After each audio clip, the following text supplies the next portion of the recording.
The Russian Sleep Experiment.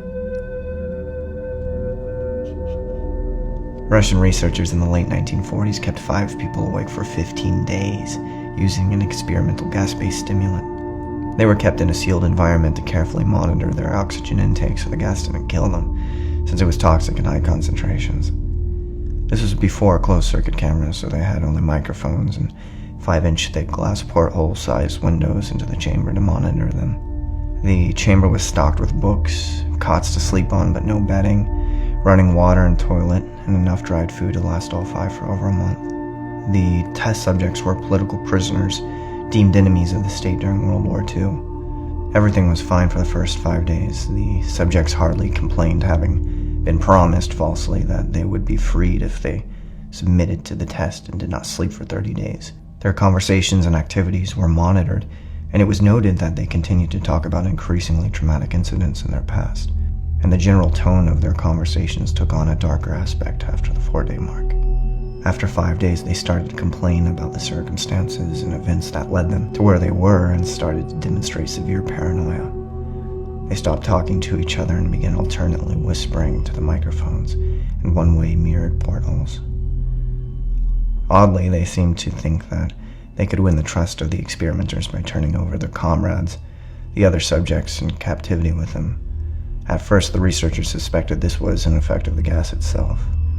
After 9 days, the first of them started screaming. He ran the length of the chamber, repeatedly yelling at the top of his lungs for 3 hours straight. He continued attempting to scream, but was only able to produce occasional squeaks. The researchers postulated that he had physically torn his vocal cords. The most surprising thing about this behavior is how the other captives reacted to it. Or rather, didn't react to it. They continued whispering to the microphones until the second of the captives started to scream. The 2 non-screaming captives took the books apart, smeared page after page with their own feces, and pasted them calmly over the glass portholes. The screaming promptly stopped. So did the whispering to the microphones. After 3 more days passed, the researchers checked the microphones hourly to make sure that they were working, since they thought it was impossible that no sound could be coming out with 5 people inside. The oxygen consumption in the chamber indicated that all 5 must still be alive. In fact, it was the amount of oxygen 5 people would consume at a very heavy level of strenuous exercise. On the morning of the 14th day, the researchers did something they said they would not do to get a reaction from the captives. They used the intercom inside the chamber, hoping to provoke any response from the captives they were afraid were either dead or vegetables. They announced, "We are opening the chamber to test the microphones. Step away from the door and lie flat on the floor, or you will be shot. Compliance will earn one of you your immediate freedom." To their surprise, they heard a single phrase in a calm voice response. "We no longer want to be freed." Debate broke out among the researchers and the military forces funding the research. Unable to provoke any more response using the intercom, it was finally decided to open the chamber at midnight on the 15th day. The chamber was flushed of the stimulant gas and filled with fresh air, and immediately, voices from the microphones began to object. 3 different voices began begging, as if pleading for the life of their loved ones, to turn the gas back on. The chamber was open and soldiers sent in to retrieve the test subjects. They began to scream louder than ever, and so did the soldiers when they saw what was inside. 4 of the 5 subjects were still alive, although no one could rightly call the state that any of them in life. The food rations past day 5 had not been so much as touched.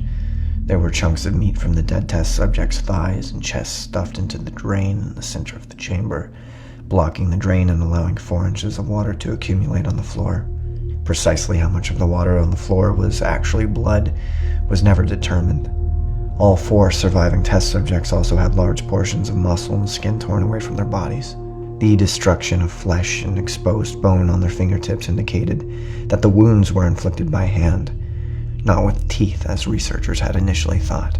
Closer examination of the position and angles of the wounds indicated that most, if not all of them, were self-inflicted. The abdominal organs below the rib cage of all 4 test subjects had been removed. While the heart, lungs, and diaphragm remained in place, the skin and most of the muscles attached to the ribs had been ripped off, exposing the lungs through the rib cage. All of the blood vessels and organs remained intact. They had just been taken out and laid on the floor, fanning out around the eviscerated but still living bodies of the subjects. The digestive tract of all four could be seen to be working, digesting food. It quickly became apparent that what they were digesting was their own flesh that they had ripped off and eaten over the course of days. Most of the soldiers were Russian special operatives at the facility, but still many refused to return to the chamber to remove the test subjects. They continued to scream to be left in the chamber and alternately begged and demanded that the gas be turned back on, lest they fall asleep. To everyone's surprise, the test subjects put up a fierce fight in the process of being removed from the chamber. One of the Russian soldiers died from having his throat ripped out.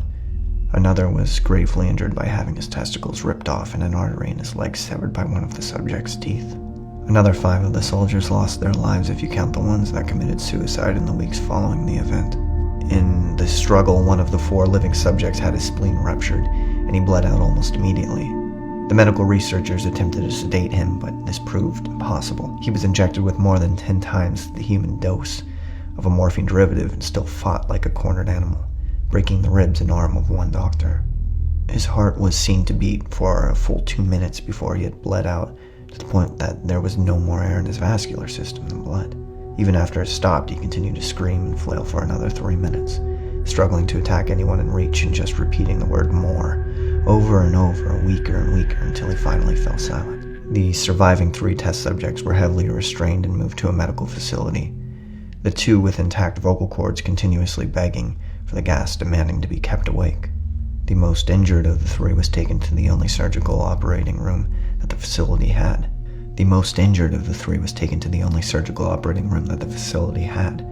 In the process of preparing the subject to have his organs placed back within his body, it was found that he was effectively immune to the sedative they had given him to prepare him for the surgery.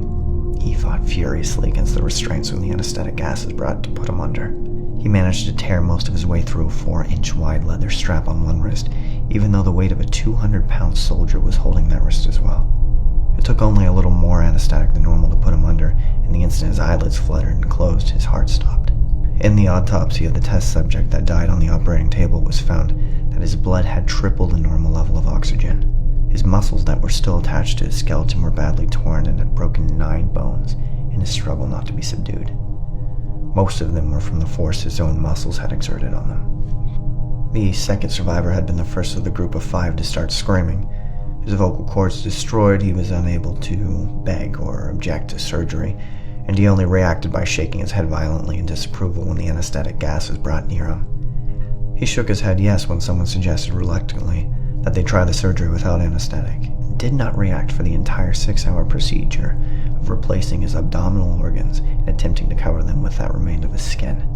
The surgeon presiding stated repeatedly that it should be medically possible for the patient to still be alive.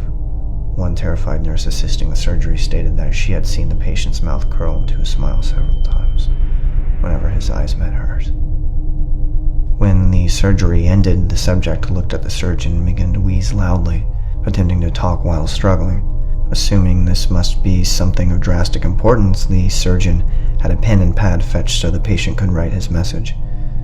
It was simple. Keep cutting. The other 2 test subjects were given the same surgery, both without anesthetic as well, although they had to be injected with a paralytic for the duration of the operation. The surgeon found it impossible to perform the operation while the patients laughed continuously. Once paralyzed, the subjects could only follow the attending researchers with their eyes. The paralytic cleared their system in an abnormally short period of time, and they were soon trying to escape their bonds. The moment they could speak, they were again asking for the stimulant gas. The researchers tried asking why they had injured themselves, why they had ripped out their own guts, and why they wanted to be given the gas again. Only one response was given. I must remain awake. All 3 subjects' restraints were reinforced and they were placed back into the chamber, awaiting determination as to what should be done with them. The researchers, facing the wrath of their military benefactors for having failed the stated goals of their project, considered euthanizing the surviving subjects. The commanding officer, an ex-KGB, instead saw potential and wanted to see what would happen if they were put back on the gas. The researchers strongly objected but were overruled. In preparation for being sealed in the chamber again, the subjects were connected to an EEG monitor and had their restraints padded for long-term confinement. To everyone's surprise, all 3 stopped struggling the moment it was let slip that they were going back on the gas. It was obvious that at this point all three were putting up a great struggle to stay awake. One of the subjects that could speak was humming loudly and continuously.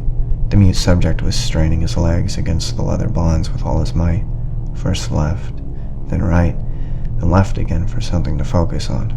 The remaining subject was holding his head off of his pillow and blinking rapidly. Having been the first to be wired for EEG, most of the researchers were monitoring his brainwaves in surprise. They were normal most of the time, but sometimes flatlined inexplicably. It looked as if he were repeatedly suffering brain death before returning to normal. As they focused on paper scrolling out of the brainwave monitor, only one nurse saw his eye slip shut at the same moment his head hit the pillow. His brainwaves immediately changed to that of deep sleep, then flatlined for the last time as his heart simultaneously stopped. The only remaining subject that could speak started to scream to be sealed in now. His brainwaves showed the same flat lines as the one who had just died from falling asleep. The commander gave the order to seal the chamber with both subjects inside as well as 3 researchers. One of the named 3 immediately drew his gun and shot the commander point blank between the eyes, then turned the gun on the mute subject and blew his brains out as well. He pointed his gun at the remaining subject, still restrained to a bed, as the remaining members of the medical and research team fled the room. "I won't be locked in here with these things, not with you," he screamed at the man strapped to the table. "What are you? What are you?" he demanded. "I must know." The subject smiled. "Have you forgotten so easily? We are you. We are you. We are the madness that lurks within you, begging to be free at every moment in your deepest animal mind. We are what you hide from in your beds every night. We are what you sedate into silence and paralysis when you go to the nocturnal haven where we cannot tread." The researcher paused, then aimed at the subject's heart and fired. The EEG flatlined as the subject weakly choked out. "So